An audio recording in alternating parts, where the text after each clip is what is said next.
What's going on, guys? Welcome back to the Broad Street Boys, and today we're talking straight Phillies. Something I did not think I was gonna actually make a pod about 2 weeks ago is the fact that the Phillies are hot. The Phillies are currently on a 7 game winning streak going into tonight against the Cardinals. Hopefully that streak continues with Painter on the mound, and he's been really good, and I will definitely be talking about him coming up. But the Phillies are only 4 games back of the Braves. That's insane. Again, I'm about to get into kind of the why that's such a big deal right now. How 4 games, it's gone from 9.5 or 9 games down to 4 games within the last 2 weeks. That's a huge deal. I'm going to go through kind of what they've been doing to really, create success throughout this entire run. Along with things to look forward to as we're kind of in the home stretch of the MLB season. Somehow we only have a little more than a month left. And this month is going to be huge for the Phillies. It's going to be huge. But yeah, so looking back on the past week, this team has just been fun. Like you don't have that sinking feeling in your head of kind of them, that feeling that you're like, they're just going to let me down type of thing, which is definitely what a lot of us felt kind of in the beginning of the year. That feeling is kind of gone, and that's awesome. And I really appreciate them kind of sharing a little bit of their insight into what's been working for them as well. It is a little weird that they didn't have a real approach at the plate before this meeting happens. I don't know if everyone's super kind of caught up on that, but whenever like recently they're asked like about how like what changed, why are you guys hitting so well, and why are you they have like the highest on base percentage since actually we went on this streak, and they have the high end. I think a lot of that is within this meeting that Don Mattingly and the hitting coaches had with the players. It was like, maybe you should go up there with an approach, which is great to hear. But also, I'm not going to lie, everybody that kind of knows me, I played baseball from when I was 3 until the end of high school. And when I was about 10, they told me to have an approach at the plate. So it's kind of frustrating for me and for some of the like other people that have actually played baseball, because that's kind of like the first step you take at like when you're young, is to have an approach at the plate. And yet it seemed like throughout all these years, like this is what we've kind of been asking for. Like what is your approach at the plate? Like, why are you swinging at everything? Why is everything a home run or bust? These past 4 years, and we know why now. They didn't really have an approach. They didn't really have a plan. But I'm just happy they do now. And it was that meeting obviously was definitely needed, just in general. So I'm glad they had that meeting. But that meeting has really helped one player specifically, and that's Alec Bohm. I've said this in the past. Alec Bohm is in such an important spot in this lineup. And I root for Alec Bohm. I really do. I think everything that kind of happened with his parents and his family is horrible. And if you don't know what I'm talking about, either give us a quick Google. But in short, like his family and specifically his parents tried to basically steal money from him, and he had to sue them at a certain point, and that I feel like that kind of weighed on his mental a lot, especially in the beginning into the middle of the year, especially in like the beginning of August when he was really bad. So I feel like I'm really rooting for him, because I know he's probably not coming back for that. Plus, we're not going to give him the money that he wants. So it's really nice to see Alec Bohm hitting well. So he's definitely one of the more important players on this team, and he's played a really solid first base too. I mean, obviously Alec Bohm is a big third base guy. He plays third base, and the fact that he's kind of transitioned to first, and he's always been able to play first whenever Harper needed a break, or if Reese needed a break randomly, and when he was here in 22, and before that, Alec Bohm would kind of fill in at first and do fine. But I feel like he's been really good, oddly, and I'm really proud of just that development as a fielder for Alec Bohm specifically. Because if you guys remember, I think it was 20. Was it 22 or was it the 21? When he said, I think hate this place, because that was like rock bottom for fielding, because he was really bad, and then now he ended up being a really competent third base fielder, and then now he's pretty good at first base too, so that's great. Another player I definitely want to talk about, and I feel like he is one of the hottest hitters on this team, and he now has been for the past like month, ever since the All-Star break, and that's Bryson Stott. Bryson Stott, if we have any dedicated Broad Street Boys watchers out there, that was my true breakout kind of candidate for this year. I just loved the change to his stance and everything like that. And the beginning of the year, he was not good, and I feel like he would tell you that too. He was dropping his shoulder a lot, and the thing with Bryson Stott is he's a great hitter, but you can always tell when he's in a slump, when that shoulder is dropping, and he's being a left-handed hitter, the ball just goes right out to left field, and it's like this pop up, and it happened all the time from in the beginning of the year into the middle of the year. So was something that was really frustrating initially, but ever since the All-Star game, WAR-wise, he's been one of the most valuable players in the entire league. And I feel like it's a huge deal too that he's done this while being. I think he's the most unselfish player on this team. The dude was literally about to win a Gold Glove at second base. I hope people all kind of realize that he was that good at second base this year, and he was last year. He should have gotten last year. But then when Luis Arias came in, Luis Arias is going to play second base. So then they moved him to third base, and you're like, oh my God, like he's probably not going to win the Gold Glove at third base because he just started. And yet he's been so good at third base defensively, and his bat has been awesome. He's super clutch, works fantastic at bats, never swings at that first pitch, and I think he's like got the second. I believe the second least amount percentage wise of like swinging at the first pitch. I think he swings at the first pitch 26% of the time, and that's second to last to someone I think a little bit below him. But yeah, Bryson Stott, it just works great counts. He's honestly him and Arias are like a very fun at bat to watch for totally different reasons, but like they're just fun to watch. And Bryson Stott, his at bats have been awesome. He's been getting on base, and it's been really great to watch overall. And I feel like it's funny that we've been going on this 7-game win streak, and Kyle Schwarber and Trey Turner have been really bad recently, and really just in both of them in slumps. I think it's tough because I love Kyle Schwarber in the leadoff spot. I feel like it makes perfect sense, but something's off. Like very recently, like when he's in that leadoff spot, I don't know if it's like his approach is changing, so he's a little less aggressive, and he wants to see pitches. And I don't know if he's like almost thinking too much, which is a very real thing in baseball. Baseball is, if you've never played before, like it's all mental, and which is why I think his numbers are not as good in that leadoff spot. I believe his OPS is in like the 600 level, like 690 something, compared to like an 890 OPS in the second hitting spot. So I feel like that's interesting, but also he's there to break up the lineup too, and it makes perfect sense. And honestly, that's what I would have done too. So you go lefty, righty with Turner, lefty with Harper, lefty with Arias, and then righty with Bohm.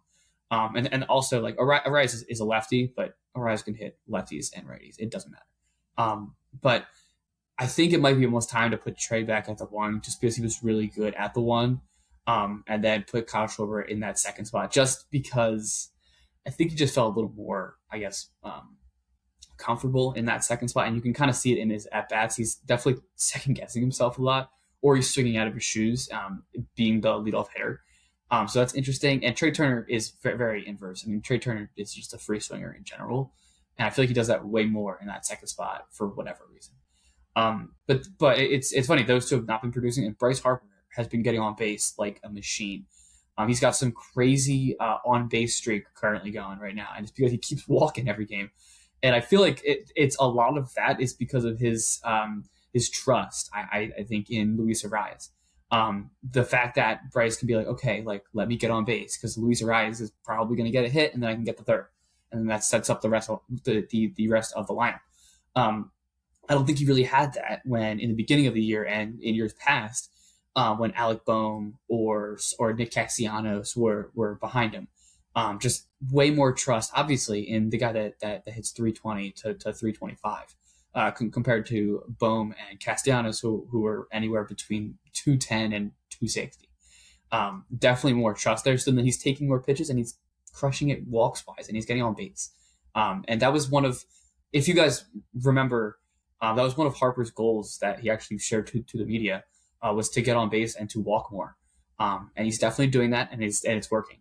And even when he's not getting hits every single game, like the fact that you just see him on base is awesome. Like I've watched a lot of these games recently, and there's been a lot of games where he's like walking at least two times a game, and it's like wow, he's really selective. And us as Phillies fans, and even like the national media, just MLB fans, you wouldn't typically think of Bryce Harper being selective at the plate just in general. But he's been really selective these past 7 days, and honestly, the entire year he's been really selective. Specifically when Luis Arias came in, and I feel like that's great to see as a fan overall. So that's hitting wise, kind of what I have to say within the last 7 games, but also ever since the All Star break, because it was rough coming out of the All Star break, and the fact that we've kind of rebounded like this in our only 3 games behind the Braves now is a big deal. It's a really big deal. So pitching wise, their pitching has been also really odd. Sanchez and Wheeler just look off. Sanchez is he's getting to the 6 and through the 6, but he's throwing like 100 pitches while doing that, and there's been a lot of like weird jams.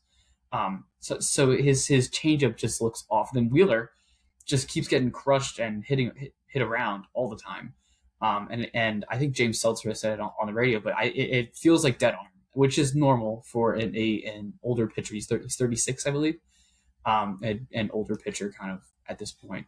And I'll give an opinion on what they should do and what I think they're going to do coming up with him in just a second.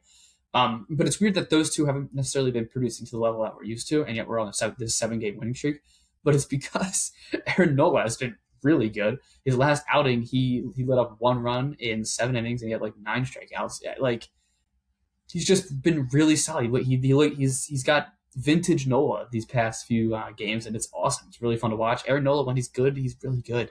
And you guys know this podcast is not the biggest fan of Aaron Nola, but I will give him his flowers when he deserves it, and he's been really good. And same with Andrew Painter.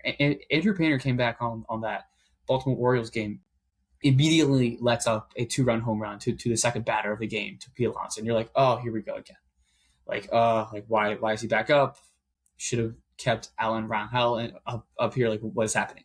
But then ever since then, he's been really good. The Twins game was not as good. Obviously, he let a bunch of runs. We ended up winning that game randomly, but he let a bunch of runs that game. But if you take that game out, he's been really solid. And you can't put too much pressure on Painter. He is the 5, so let's approach his expectations as if he's a 5 pitcher, right? He's the 5th pitcher on the roster. So let's think of it like that. But he's been really solid too. And then Jesus Luzardo has been fantastic as well. He's been awesome. I mean, it's funny. Last night he let up 3 or 4 runs, 2 to 4 runs. But that's been the most he's let up in a minute, and he's been really solid. That sweeper is like unhittable, and the fact that last year and the year before he like didn't use it a whole lot or didn't even have it, I feel like says a lot about the pitching staff in general, because that is his most effective pitch right now. And you think of Jesus Luzardo as like this power fastball sinker guy that's gonna kind of buckle you with his slider, which he still has, but it's that sweeper now that he's totally buckling both lefties and righties with, and people just don't know what to do with it when it's located. Even if it's like a little off, like location wise, it's still a nasty pitch. So that's exciting. So that's kind of the starting rotation that's really encouraging. And the bullpen's been okay. They've been okay. Duran's been great because he's Duran. But the emergence of Jonathan Bolin, I think, is something that we need to talk about more as well. He's been really good. He's at a 2.6 around that. ERA, he's been really solid. I really love when they do the Bolin to Duran 8-9. Seems like that's been working really well, and Bolin's been really, I don't know, I guess comfortable with doing that as well, which is great to see as a fan. And comfortability, if that's a word, is one of the most important things for like a bullpen pitcher, because if they're not comfortable, then they're going to give up some runs. So that's great. Brooks Raley has been weirdly disappointing recently. That's not great at all. Like, he was supposed to be like this stud from the left side that was going to cook lefties, and he's doing everything but that. So definitely on my radar to keep an eye on. Someone else who's been pretty okay is Alex McFarland. Finally brought Alex McFarland up. He had like a 1.8, no 1.0 something ERA. in AAA, and they finally brought him up. He's definitely wild, but he's also super young, so I'm not like they're probably going to put him into a few situations where they probably shouldn't, but also it's because Ryan Kirkring's not been great recently at all. But the more McFarland pitches, the more I feel a little more comfortable with him in there. And I feel like he's getting kind of adapted to the MLB lifestyle instead of the AAA kind of hitters, and that's a big deal. So I've been really encouraged with what I've seen from him, and his stuff is disgusting. He's throwing 102. He's got a sinker that at like 101, like it's gross, and then he'll drop in that slider knuckle curve looking thing, which is really good too. So definitely, kind of something to think about as well. He's new and he's been a part of this run. But yeah, Orion Kirkring has not been great. Just in general. I think mentally, I think Kirkring might be shot, which is a shame because I really think if the Dodgers series didn't happen last year, he'd just be more, I guess, ready for the moment. But right now, like you're really only using Kirkring, in my opinion, in the 6th or 7th in like low kind of leverage situations. Just in my opinion, he just hasn't been great. But Duran is Duran, so that's all that's all that matters. So he's been awesome. So yeah, that's definitely something. And before I start looking ahead more, I think I know what they're going to do with Wheeler, and I think this is what they should do with Wheeler. If you guys remember in 22, when the Phillies had that crazy run, Zach Wheeler didn't pitch for a bunch of weeks. It was like this Fano IL stint where I believe it was something wrong with his arm or something, and kind of sat down and then came back and he was awesome. I have a feeling we're going to get like an abbreviated version of that. That's just my opinion. I don't think Caleb feels like that. I think that's just a me thing. Because I found so we just signed Nestor Cortez off the waiver wire kind of randomly. And I thought that was really weird considering Andrew Painter has been really good. Or not really good. Andrew Painter has been serviceable and Aaron Nola has been really solid. It's like, why would you grab another, left-hand arm, especially a starter? So I could see a very real scenario that whenever Wheeler pitches next, it's not tonight. It's either tomorrow or the next day. Whenever Wheeler pitches next and he stinks again, don't be surprised if Wheeler goes down on a phantom IL type of stint for like 2 weeks. Cortez goes out there, he's okay, and then Wheeler comes back for the Braves series. Don't be surprised if that happens, everybody. Or Wheeler just sat down for this upcoming West Coast trip, which I wouldn't hate either. But that kind of leads me in to kind of looking forward here. So definitely keep an eye on Zach Wheeler. But I was a little frustrated with the Phillies just in general. I think we all were initially after the All-Star break, just because of a lot of things, but kind of different from everybody else in that they were not beating bad teams or subpar teams, or teams that aren't even wild card or like going for the wild card. And that was really frustrating to me because I knew what the end of August into September was kind of have in store for us. So it's a really big deal that the Phillies are currently 4 games behind the Braves, and obviously it's like of course they are. Of course that's a big deal, but the Phillies have 7 games against the Braves coming up here. They have a 4-game series and then a 3-game series. I believe there's one away and 1 home. Those are going to tell you a lot about the Philadelphia Phillies and like rankings wise, that's going to be huge. Initially, along with that, we actually play the Diamondbacks in Arizona coming up here very soon, which initially was a really big deal, but the Diamondbacks are kind of falling apart with the whole Ketel Marte kind of thing that makes me sad, but he's also very much like evading them just because he doesn't want to play for the Diamondbacks, which is kind of annoying because he's essentially giving up on his team. But I was looking at this specific series though, like 2 weeks ago, and I was like, oh my god, this is gonna be huge because that was when the Diamondbacks were in that second wild card spot, and we were either just out or right below them, tied with them. So this means a little less now. The Phillies have kind of won a little more, and the Diamondbacks are on a nosedive. But again, really big series, and you cannot let the Diamondbacks kind of crawl back into this wild card race. You just can't. So you got 7 games against the Braves. You got 3-game series against the Diamondbacks. You have a 3-game series against the Astros, who are fighting to be a playoff team. That one's at home. You're at the Mets. This team plays horribly in Citi Field, which is the only reason why I have this mentioned here, because they play horribly in Citi Field. I feel like they just see ghosts out there ever since 2024, which is annoying. But you got that one, and then you finish the season. Thank God these games are at home, but you've literally finished the season with the top two teams in the entire Major League Baseball, in the Brewers and the Rays, back to back. It's Brewers for 3 games, Rays for 3 games, and then it's the end of the MLB season. So we have that to look forward to, I guess. So, but moral of the story, thank God we're only 4 games behind the Braves right now, because imagine if we were those 9.5 games still behind the Braves. We will literally need to win those games to stay in the wild card and have a slight chance to win the division. But good for us, I guess, at this point, that the Braves are kind of slumping, kind of. But the Braves are also pretty good. So like I'm not all in on the Braves in any way. I just think that 7-game kind of stretch. They're not in order, those 7 games, but like those 7 games are going to show you a lot about the Phillies, both mental makeup along with the actual physical like rankings and the power rankings and the playoff picture coming up here. But September baseball is fun, dude. I mean, especially when you're kind of in the race like the Phillies are. And I feel like, honestly, and this is what I'll kind of end on today. I feel like if the Phillies make the playoffs and they come in hot, beating all these good teams, they could do something in the playoffs. This team is scary when they're motivated and when they believe.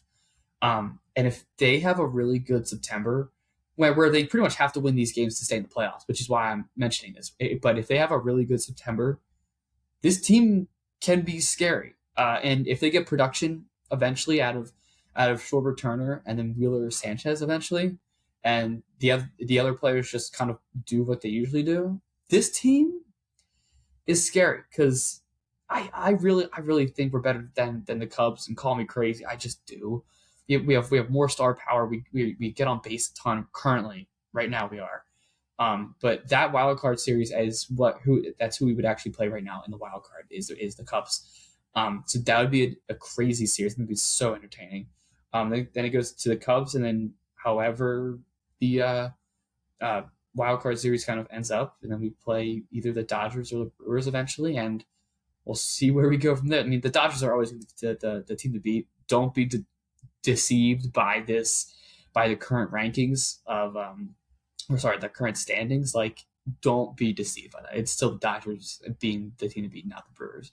And I like the Brewers a lot, but the Brewers give me Moneyball vibes, and the fact that they're just gonna beat bad teams and or even mid teams all the way until I think they play the Phillies or the Dodgers, and then they're just gonna lose. And that's a hot take, and I don't really care. And I really think that. And yes, the Brewers have a really solid bullpen, and the Miz, he's awesome, and they hit and get on base a lot. They hit no home runs, which is hilarious. Why they're the best team in the NL standings wise. They hit no home runs really, which is hilarious. So they're just a weird team, which is why I feel like I actually like the Phillies' chances against them. But moral of the story of what I'm talking about here, don't let the Phillies get hot. Because if they get hot, like I'm not going to lie, I really think we made the Dodgers sweat last year. We probably should have won game 1 if Matt Strahm doesn't let up that home run to Teoscar Hernandez. We probably win game 1. Game 2 is also very winnable. If you remember when Castellanos got thrown out at third base, less winnable than game 1, just because the Phillies were up for a lot of game 1. Won game 3, and then game 4 could have been a toss-up. I just keep coming back to game 4. I believe it was the 7th inning.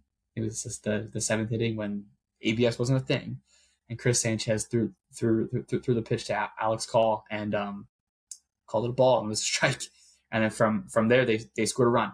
So I think we had the Dodgers slightly on the ropes last year. So I want to see that series again. I would love to see it in 7, because I feel like that'd be interesting. But yeah, so that's where I'm going to end it here. crazy last like week for the Phils. I can't believe I'm saying that, but they've been really good. So if they just keep that up, beat the Cardinals tonight, Painters on the bump. Let's all keep an eye out for that. Hopefully we can make it an 8-game winning streak and keep it going. Big West Coast kind of trip coming up here. I think we play the Mariners, Diamondbacks, and then someone else. So keep an eye on that series as well. Stay up late for those games if you can. I know I'm going to try. But yeah, so that's where I'm going to end it here. Thank you all so much for listening to me today or watching me today. Hopefully then I can't believe I'm saying this either. Like, I think the next pod is going to be like my thoughts on the Eagles going into their first week. And that's crazy because I'm not going to be here or be potting at all for this next week. I'm out for a work trip. But the week after is the week before the Eagles start, actually playing a game against Washington, which is crazy. So be on the lookout for that episode in 2 weeks. Can't wait to do it. I'll see you all then. Go Phils. Let's keep it going. Keep it rolling. Let's go. I'll see you in the next one. Peace.